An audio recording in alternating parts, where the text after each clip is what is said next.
But why do you think so many people across, and I'm not just talking about one store, I've seen 20 or 30 in the last 8 months, and it's almost universal. Yeah, absolutely. You know, people do not like selling things for a loss. But why?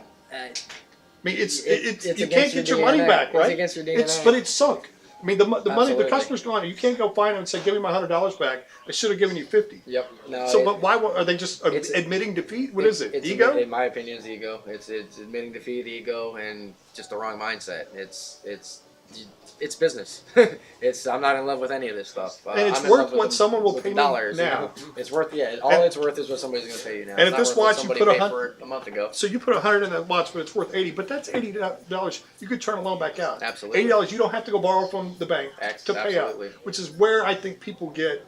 You're lost in it. They look at it as from an income point of view and not just a cash point of view. Absolutely. And unless you're a corporate store, you should be looking at everything. How much did I start the year with in cash? And how much did I end How much did I end with? And how much debt did I clear in the middle? Absolutely. And how much did did my assets grow? increase? Absolutely. So